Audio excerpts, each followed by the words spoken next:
Okay, so he said, we did not find any M's in all cases. Death or injury were due to natural causes or just bad medical care. There were serious problems related to the medical care of patients at this hospital, referring to the Countess of Chester Hospital, the hospital where the babies were unalived at. There were problems related to teamwork and interdisciplinary collaboration at the Countess of Chester neonatal ward. There were plausible reasons, very, very plausible reasons for these babies' deaths.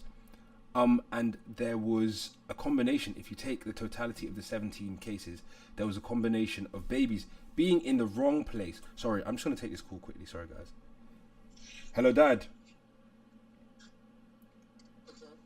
You're right. I'm just on a live right now, but I'll call you back after. Is that okay? Okay. All right, love you. Love you. Okay. Sorry about that, guys. Thank you. We got 18 concurrent viewers on YouTube, guys. If you pull up on the YouTube channel, please tap the subscribe button. We're just reading. Let's get that back up again. So there's 17 cases. Oh, sorry. Baby being in the wrong place. Delayed diagnosis, an inappropriate or absent treatment. It was not our brief to. It was not in our brief to comment on the wider issues facing the NHS or on other maternity reports that have been issued recently. But I would say to you too that there are clearly systemic factors that are at play that we've identified, as well as individual factors. Interesting. So this panel is basically saying that the way that different organizations collaborate in the care of children, whether it's the maternity and then the neonatal the maternity ward and then the neonatal ward, and sometimes there's social care involved, sometimes there's senior management involved or external agencies if there's other needs that the child has. The way, what they call multidisciplinary collaboration or interdisciplinary collaboration, there's a systemic failure. This is what I experienced on the ward. So I'll give you guys some kind of examples of how it is being on a neonatal ward. These are real examples of things that actually happen. I say to a staff member, hi, when's my child ready to come off oxygen? The staff member writes down, Dad says he thinks baby is ready to come off oxygen. The doctor reads the note and tells social services, Dad thinks baby doesn't need the oxygen. Social services asks us, why do you think that the baby doesn't need oxygen? I respond, no, the hospital is lying. They say, why would the hospital lie? I say, I don't know. They write down, Dad doesn't understand the concerns being raised. Then it goes to the police. Let's say this escalates to the point where I'm making serious allegations against them of, fraud or whatever. It goes to the police. The police, I say to the police, they are lying and fabricating evidence against me. The police look back at the record and say, you said you didn't want him to have oxygen. Why would this nurse lie? And shuts the case down. I go to the hospital later. This is a real story. I go to the hospital later, a year later. It's still on my record that they've said that I said this.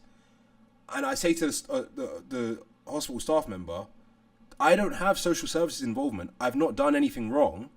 And they say, well, I'll believe you because you said it, in a patronizing tone, thereby making me have a worse experience. I then avoid care on the ward.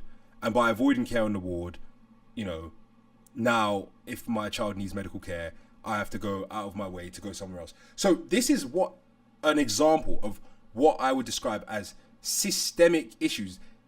If you pinpoint every single layer of that, it's very difficult to find who's accountable. The nurse technically wrote down what I said. She wrote down that I said, I think he's ready to come off.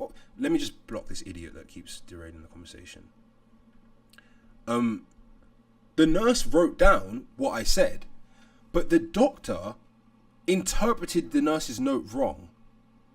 And these problems are natural. It's natural to misinterpret the things that people say. But when you get people or organizations that don't take accountability, that's when it becomes a real issue. Do you get what I'm saying? Because when you don't take the accountability, it becomes impossible to identify the point at which the failure occurred. and then it just continues and continues and spirals until you get to the point where they're like, we're taking your kids away. And I'm like, why? And they're like, because you're interfering with care, you don't understand our concerns, and you don't want your kids to have oxygen. And I'm like, what is going on? That's the kind of thing that manifests as systemic issues. So in a child's death, that can easily happen, where it's like, baby needs this medicine at 2, right? Someone's meant to be on the shift at 2, but they have the day off. The person who's responsible for checking whether everybody's doing their shifts correctly is on maternity leave. They don't do that check. They don't realize that the person who's meant to administer it is off. Someone else fills in for them. They misread the handwriting. Like, these things really actually happen and cause deaths. I don't know if I explained that well, but that's what I mean when I say systemic issues. Someone put Chinese whispers. That is exactly what it feels like. And the problem is when you have a scapegoat, all people start doing is they just start twisting every narrative to align with the dominant narrative about the scapegoat. So I was the scapegoat. So then it's every time I say something, oh, the scapegoat's doing something again. It's him again. No, I'm telling you that there's a systemic error. But all you're hearing is the scapegoat keeps talking. Why is the scapegoat talking? He's wrong again. He keeps doing something wrong. No, the reason I'm talking is because I'm the scapegoat. So I have to keep telling you that's wrong. And then they're writing down stuff like, Dad is taking up disproportionate time of the staff on the ward. Yeah, because I have to keep telling you that you're being scapegoating me and I'm not doing anything. Do you get what I'm saying? Lucy, in this case, is a scapegoat. So what happens is every narrative that gets presented, people just twist it to line up against Lucy again. They never think, well, what if she didn't do the original thing in the first place? Then you don't have to keep trying to line up everything to fit the narrative that she did it, because she didn't do it in the first place. In other words, like with me, I didn't say I didn't want my kids to have oxygen. I asked when they're ready to come off. That's a completely different thing that completely destroys the whole house of cards you built about me not wanting my kids to have oxygen, because you just misheard me and then you didn't want to accept that you made a mistake. Do you understand what I'm saying?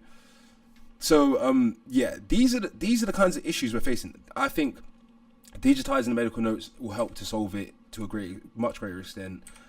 Cameras on the ward, please, guys. We need cameras on the ward. Accountability. We really need a way of holding these people accountable. They are too powerful. A lot of people don't realize how powerful these people are.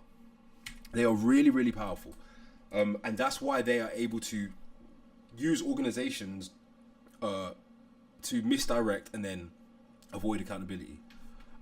Okay, comments. So what do you think happened if Lucy did nothing? Well, we kind of just went over that. Poor care, systemic issues. Anya, so the doctors done it, not Lucy. Well, the panel believes that 2 of the doctors unalived 2 of the children. So that actually even gives a motive for them to try and frame someone else. Yeah, and guys, if you really should watch the Dr. Shu thing. I could actually play it for YouTube, for the YouTube. Wait, let's see. Hold on a sec.